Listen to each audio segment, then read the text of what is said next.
The crack echoed through the ballroom before I even realized my husband had slapped me. 300 faces turned toward us. The string quartet stopped playing. Champagne glasses froze halfway to people's lips.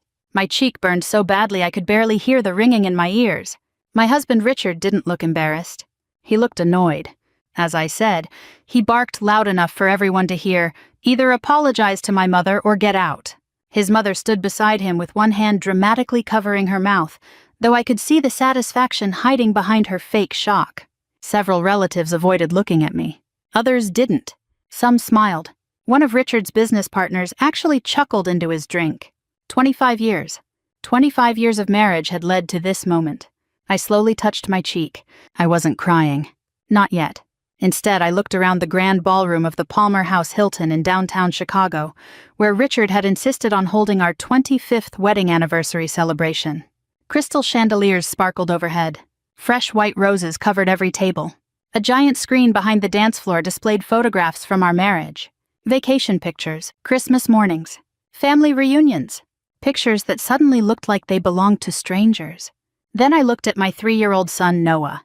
He was standing beside our babysitter near the dessert table, clutching his little stuffed bear. His tiny blue eyes were wide with confusion. He had seen everything. That hurt far worse than the slap. I bent down just enough for Richard to hear me. "You didn't just humiliate me," I whispered. "You taught our son that it's acceptable." Richard rolled his eyes. "Oh, stop being dramatic," his mother sniffed loudly. "See?" she announced to the room. "She's always been like this, always trying to ruin every family celebration." A few uncomfortable laughs followed. That was the moment something inside me went completely still. Not angry, not heartbroken, just finished. I looked at my husband one last time. "Okay, just one word. No yelling, no insults, no scene." I picked up my purse, walked across the ballroom, took Noah's tiny hand, and left. No one followed us. My name is Emily Carter. I'm 52 years old. Until that night, I believed enduring humiliation was simply part of keeping a family together. I grew up in Rockford, Illinois, the oldest daughter of a school librarian and a firefighter. My parents weren't wealthy, but they taught my sisters and me something that mattered far more than money. Respect wasn't something you demanded. It was something you gave. And if someone stopped giving it to you, you had every right to walk away. Somehow I forgot that lesson after marrying Richard. I met him when I was 26. I had just started teaching 3rd grade at a public elementary school outside Chicago. Richard was charming, confident, funny. He came from one of those families everyone in town seemed to know. His father owned a successful construction company. His mother, Margaret, belonged to every charity board, church committee, and country club worth mentioning. I knew I wasn't from their world. But Richard convinced me none of that mattered. "My mother will come around," he promised while we were dating. "She just needs time." She never did. The first time I visited their house, Margaret looked at the homemade pie I'd brought and smiled politely. "Oh," she said, "how quaint." At Thanksgiving, she criticized my cooking. At Christmas, she criticized my clothes. When Richard and I bought our first modest home instead of waiting for one of his parents' investment properties, she called it adorably middle class. Richard always laughed it off. "That's just Mom." Every insult came wrapped in a joke. Every cruel remark was dismissed as her personality. And every time I was hurt, I became the problem for taking it seriously. Years passed. Richard eventually took over his father's construction business. His income grew. Mine didn't. I remained a public school teacher because I loved helping children learn to read. Margaret called teaching a nice little hobby. Richard never corrected her. Then life changed forever. 5 years ago, our 22-year-old daughter Hannah was killed by a drunk driver coming home from graduate school. The grief nearly destroyed us. I honestly thought our marriage wouldn't survive. 2 years later, after months of counseling and countless conversations, we made the unexpected decision to adopt. That's how Noah entered our lives. He had just turned 1. Tiny. Quiet. Terrified of loud voices. The first night he slept in our house, he refused to let go of my finger. From that moment on, he became my son in every way that mattered. Margaret never accepted him. She never said it directly. Instead, she'd ask questions. "Do you know anything about his real family? Children inherit all sorts of problems. Blood has a way of revealing itself." Every time she spoke that way, I'd see Noah playing nearby. Too young to understand, old enough to feel unwelcome. Richard would sigh. "Mom doesn't mean anything by it." But she did. She always did. which is why I wasn't surprised when she insisted on planning our anniversary party herself. "It's my gift to you," she'd said. Richard loved the idea. I wasn't even asked what I wanted. Margaret chose the hotel, the menu, the flowers, the guest list. She even selected my dress, saying, "Trust me, dear, you clearly need help." I smiled through it, like I always had. Looking back now, I realized she'd been rehearsing that night for years. Every little insult, every public embarrassment, every reminder that I would never truly belong in her family. The anniversary dinner started pleasantly enough. People toasted our marriage. Old friends shared stories. Then Margaret stood to give her speech. She smiled sweetly at the microphone. "I'd like everyone to raise a glass," she began. "To my son, who has always deserved the very best." The room applauded. She looked directly at me. "And despite life occasionally giving us unexpected detours, he's managed to build a wonderful life anyway." A few people shifted uncomfortably. Then she laughed. "Let's be honest. We all know Richard married for love because it certainly wasn't for money or status." The ballroom erupted with awkward laughter. I glanced at Richard. He laughed too. Then Margaret continued, "And isn't little Noah adorable? Such a blessing. Though I suppose we can only pray he doesn't inherit whatever unfortunate traits came with his background." That was when I stood up. I stood so quickly my chair scraped across the ballroom floor. The laughter faded. Margaret's smile faltered for just a second before she recovered. "Oh," she said sweetly into the microphone, "did I strike a nerve?" I looked directly at her. "No," I answered calmly. "You've been striking the same nerve for 25 years. The room became so quiet I could hear the air conditioning humming above us. Margaret lowered the microphone slightly. "I beg your pardon?" "You heard me." I wasn't shouting. I didn't need to. "I've spent half my life pretending your comments were jokes. They weren't. They were insults. Every holiday, every birthday, every family dinner. You made sure I knew I'd never be good enough." A few guests exchanged uneasy glances. Richard stepped beside his mother. "Emily," he warned. I ignored him. "You've mocked my career. You've mocked my family. You've mocked our son." Margaret gasped dramatically. "I have done no such thing." I looked around the ballroom. Has anyone here ever heard Margaret say one kind thing about Noah? No one answered. Not one person. Silence can be louder than applause. Margaret's cheeks flushed. Richard grabbed my arm. "That's enough." I gently pulled away. "No, Richard, not this time." Margaret suddenly wiped imaginary tears from her eyes. "I opened my heart to this girl 25 years ago. Someone actually murmured, 'Poor Margaret.' I almost laughed. Poor Margaret. The woman who had spent decades humiliating me. Richard looked embarrassed, not because of what his mother had done, but because I had finally stopped accepting it. He leaned close enough that only I could hear. "You're making a fool of yourself." "No," I replied quietly. "I'm just refusing to let you make one out of me anymore." That's when he slapped me. Everything after that happened exactly the way I remembered it. The command, the ultimatum, the silence. My single word. "Okay." And then Noah and I walked out. The drive home felt strangely peaceful. Noah sat quietly in his car seat hugging his stuffed bear. Usually he talked non-stop. Tonight he didn't say a word. Halfway home, a tiny voice finally broke the silence. "Mommy?" "Yes, sweetheart." "Did Daddy hit you because you were bad?" My hands tightened around the steering wheel. Every mother has moments she never forgets. That question became one of mine. I pulled into an empty grocery store parking lot. Turned off the engine. Climbed into the back seat beside him. "Nobody." "Then why?" I swallowed hard. Sometimes grown-ups make very bad choices. He studied my face carefully. "My teacher says we're not supposed to hit." "Your teacher is right." He touched my cheek with his tiny hand. "Does it hurt?" "A little." He kissed the red mark. "There." I broke. Not loudly. Not dramatically. I simply wrapped my arms around my little boy and cried against his shoulder while he patted my back the way I had comforted him after nightmares. In that moment I understood something with absolute clarity. If I stayed, one day Noah might believe love and fear belonged together. I would never allow that. It was nearly midnight when we reached our house. Richard wasn't home. I wasn't surprised. He was probably still entertaining guests, pretending nothing serious had happened. I carried Noah upstairs, read him his favorite story, waited until he fell asleep. Then I walked into our bedroom. 25 years of memories surrounded me. Wedding photographs, anniversary cards, family vacations. For years I'd believed those things represented a happy marriage. Now they looked like evidence from another person's life. I opened the closet, pulled out 2 suitcases. Not 4, not 10, just 2. One for Noah, one for me. I packed only what mattered. Clothes, important documents, birth certificates, adoption papers, medical records, family photographs, Noah's favorite blanket, his stuffed bear. Nothing else. The expensive furniture stayed. The jewelry Richard had bought over the years stayed.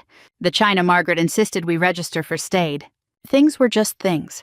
Peace was priceless. Around 2 in the morning, I called the only person I knew would answer. My mother.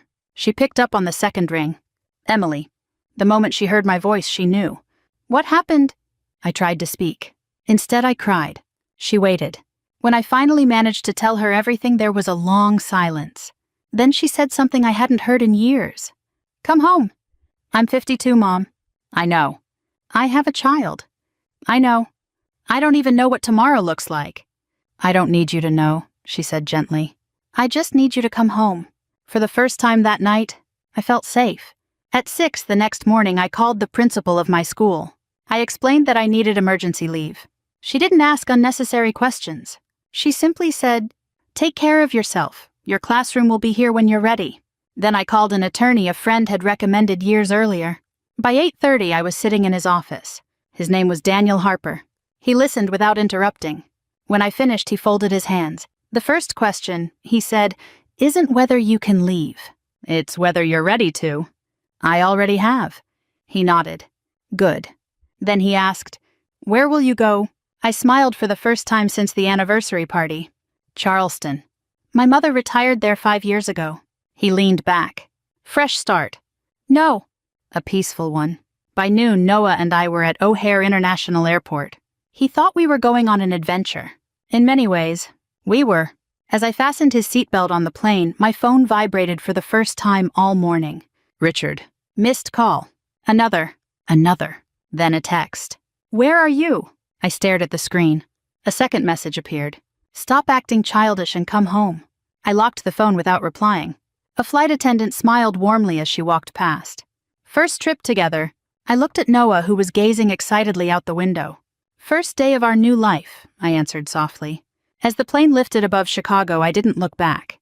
Hours later, Richard unlocked the front door, expecting another argument. Instead, he found an empty closet. 2 missing suitcases, Noah's room stripped of everything that mattered. On the kitchen counter sat only my wedding ring, and beside it, a single folded sheet of paper. The note I left on the kitchen counter contained only 3 sentences. Richard, you told me to get out. I finally listened. Nothing more. No accusations. No insults. No threats. Just the truth. Richard called me 23 times before our plane landed in Charleston. I didn't answer. He left 6 voicemails. The first one sounded irritated. Emily, enough of this. Noah probably needs his nap. Call me. The second sounded impatient. You've made your point. Come home. By the 5th message, his confidence had begun to crack. Emily, where are you? The last voicemail was different. It was quiet. Almost uncertain. Please, just tell me Noah's okay. I deleted every message without listening to them again. Not because I hated Richard. Because I finally understood that peace sometimes begins with silence. Charleston greeted us with warm sunshine and salty air. My mother Linda was waiting outside baggage claim. The moment she saw Noah running toward her, she dropped her purse and opened her arms. My goodness, she laughed through tears. You've gotten so big. Noah hugged her tightly. I came on an airplane. I heard, she smiled. Then she looked at me. One glance at my swollen cheek told her everything. She didn't ask questions.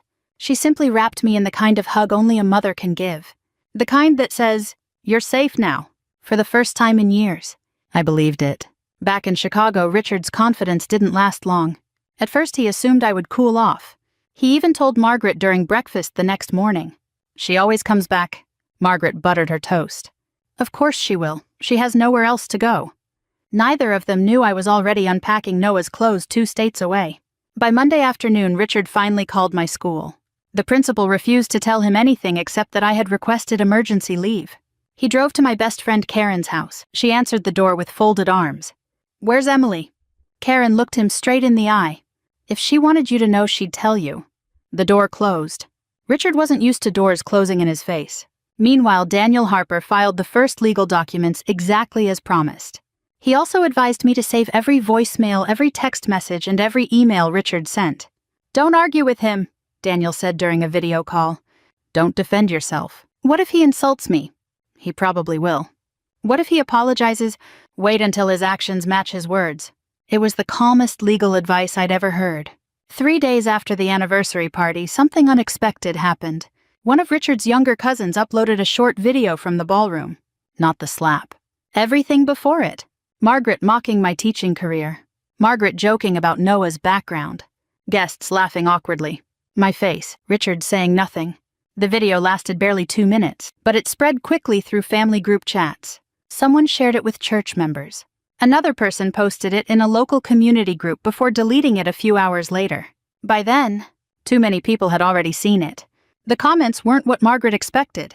Instead of praising her, people asked, "Why would anyone speak to her daughter-in-law like that?" Another wrote, "That poor little boy was standing right there."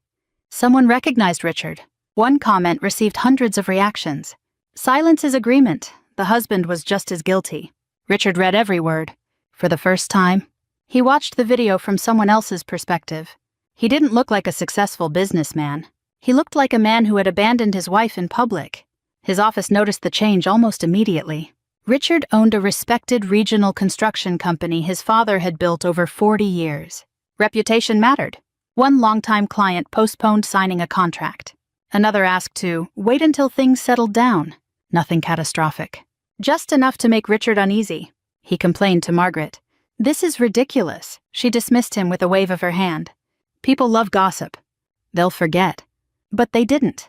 A week later, I received an email from the superintendent's office in Charleston. One of the district's literacy coordinators was retiring unexpectedly. My mother had quietly mentioned my background to a former colleague. The position wasn't guaranteed, but they wanted to interview me. I almost laughed. For years, Margaret had mocked my career. Now, the very career she considered insignificant might become the foundation of my new life. The interview lasted nearly 2 hours. We talked about reading programs, teacher mentoring, children from difficult backgrounds. I noticed something surprising. No one asked how much money my husband made. No one cared about my last name. They only cared about my work. 2 days later, they offered me the job. When I signed the contract, I felt something I hadn't experienced in years. Pride. Not because the salary was impressive, because I'd earned it myself. Richard finally hired a private investigator. Not because he thought Noah and I were in danger. Because he couldn't find us. The investigator's report arrived 11 days after I left. Richard opened the envelope expecting a hotel receipt. Instead, he found my new mailing address in Charleston. Confirmation that Noah had been enrolled in preschool. Confirmation that I'd accepted a new position with the school district. And one final sentence. "Mrs. Carter appears to have permanently relocated." Richard stared at those words for a long time. Permanently. Until then, he'd believed this was temporary. A punishment. A dramatic gesture. Instead, he realized I'd been building a new life while he'd been waiting for me to come back. Margaret walked into his office. "Did they find her?" Richard nodded slowly. "She's gone." Margaret shrugged. "So," he looked up at his mother. "No." His voice was barely above a whisper. "You don't understand. I didn't lose an argument. I lost my family. For the first time since I'd walked out of that ballroom." Margaret had no clever reply. The first letter arrived almost 4 months after Noah and I moved to Charleston. It wasn't from Richard. It wasn't from Margaret. It came from one of the women who had attended our anniversary party. Her name was Susan. We'd never been close. She and her husband had known Richard's family through church for years. Inside the envelope was a handwritten note. "Emily, I've wanted to reach out ever since that night, but I didn't know if it would make things worse. I owe you an apology." I laughed when Margaret made those comments. Not because I thought they were funny, but because everyone else laughed. "I should have stood up for you. I'm ashamed that I didn't. I hope you found peace." I folded the letter carefully and placed it inside my desk drawer. It didn't erase what had happened. But it reminded me of something important. Sometimes people don't join cruelty because they're cruel. Sometimes they simply don't have the courage to stand apart from the crowd.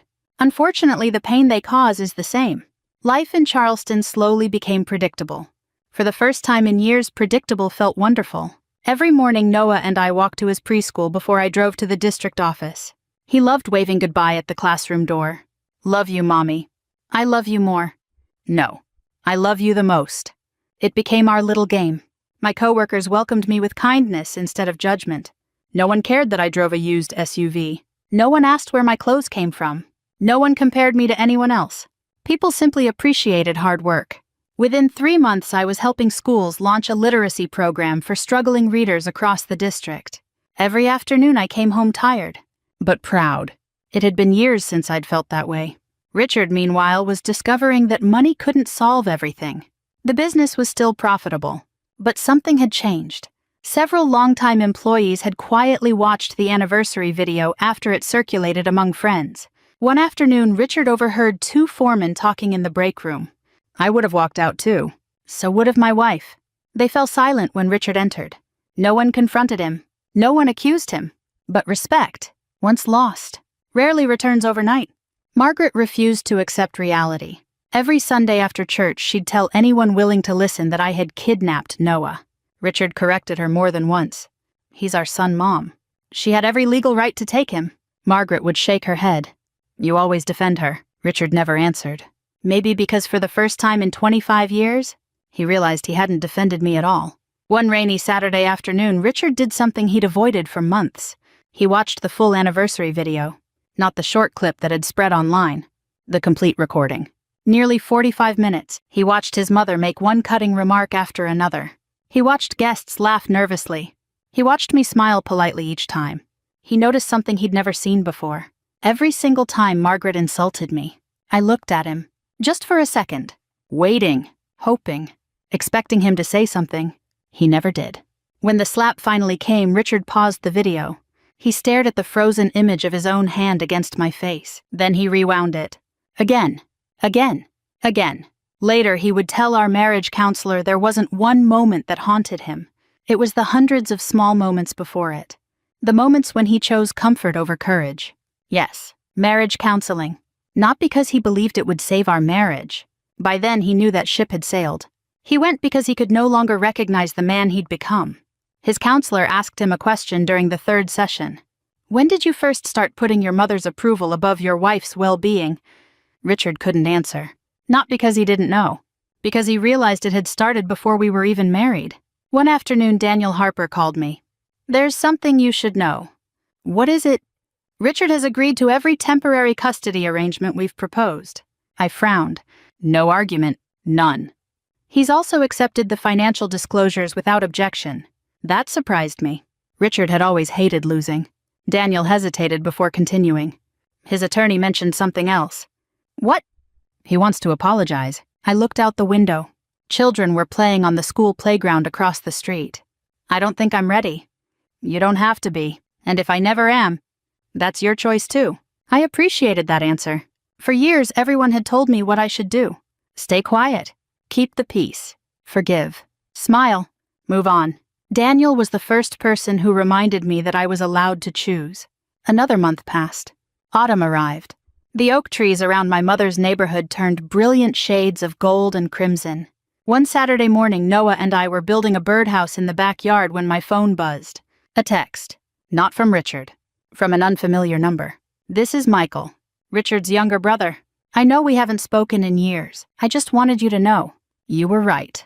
We all should have stopped her." "I'm sorry." I smiled sadly. Michael had always been quieter than Richard. Kinder, too. He simply hadn't spoken up. Neither had anyone else. I replied with just 4 words. "Thank you for saying that." Nothing more was needed. A week later, Daniel called again. "This time," he said gently, "Richard isn't asking for reconciliation." "What is he asking for?" "He'll be in Charleston next Friday for business. He wants 30 minutes. No lawyers. No pressure. No expectations. He only wants to apologize face to face." I closed my eyes. For months I'd imagined this moment. I'd imagined yelling, demanding answers, making him feel the same humiliation I'd felt. Instead, I felt strangely calm. Maybe revenge wasn't watching someone suffer. Maybe revenge was discovering you no longer needed it. I looked across the yard. Noah was laughing as he painted the little wooden birdhouse bright blue. For the first time in years, our future felt bigger than our past. I took a slow breath. Then I answered. "Tell him. 30 minutes. The following Friday was cool and bright, one of those perfect Charleston mornings when the breeze carried the smell of salt water through the oak trees. I chose a small park overlooking the marina. It wasn't fancy. Just a few wooden benches, children feeding ducks, and retirees walking their dogs. A peaceful place. Exactly what I wanted. My mother offered to watch Noah while I met Richard. As I kissed Noah goodbye, he looked up at me. "Are you coming back?" I smiled. "Always." He nodded and hugged my leg. "Okay." That single word reminded me of another one I'd spoken 4 months earlier as I walked out of the ballroom. Only this time, it didn't feel like surrender. It felt like freedom. Richard was already waiting when I arrived. I almost didn't recognize him. He looked thinner, older, not because of gray hair, because regret has a way of aging people. He stood as I approached. "Thank you for coming." I sat across from him. "You have 30 minutes. He nodded. "I know." For several seconds, neither of us spoke. Finally, Richard reached into his jacket pocket and placed something on the table between us. It was my wedding ring. "I found it after you left. I've carried it ever since." I looked at it but made no move to pick it up. "I thought you should have it." "I don't," I replied softly. "It stopped being mine the night I left." He slowly pulled his hand back. "I understand."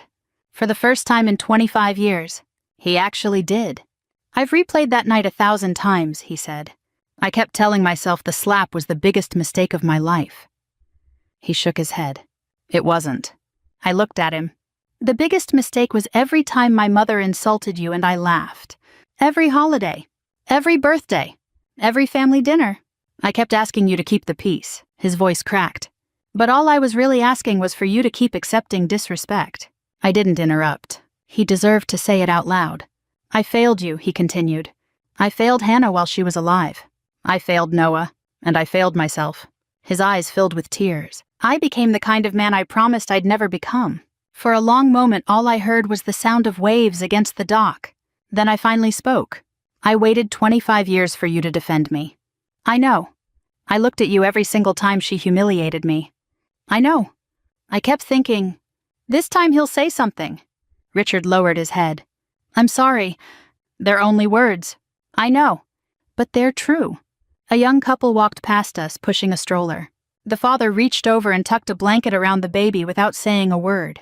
Such a simple act. Such ordinary kindness. I wondered how many ordinary moments I'd spent hoping for something just as simple. Not flowers. Not expensive vacations. Just respect. "I've been seeing a counselor," Richard said.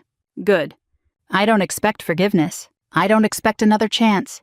I only wanted to tell you that you were right to leave." I studied his face carefully. Months ago, I would have searched for excuses, for manipulation, for blame. I found none. Only sorrow. Real sorrow. "I do forgive you," I said. His head lifted in surprise. "You do?" "I forgive you because I don't want to carry this pain for the rest of my life." His shoulders relaxed. Then I added quietly, "But forgiveness isn't the same as going back." The hope disappeared from his face. I figured. "I've built a peaceful life. So have I," he admitted. "Or at least I'm trying to. I hope you keep trying." "I will." Before we stood to leave, Richard asked one final question. "Will I get to see Noah?" I smiled gently. "He's your son." I would never keep him from a father who's willing to become the man he deserves. Richard closed his eyes. "Thank you. But understand something. If you ever make him feel the way you made me feel, you won't get another chance." He nodded immediately. "You have my word." For the first time. I believed him. Not because he said the right thing. Because he had finally learned to take responsibility instead of making excuses. A month later, another letter arrived. This one was from Margaret. Her handwriting trembled across the page. She admitted she'd spent most of her life believing money and social status determined a person's worth.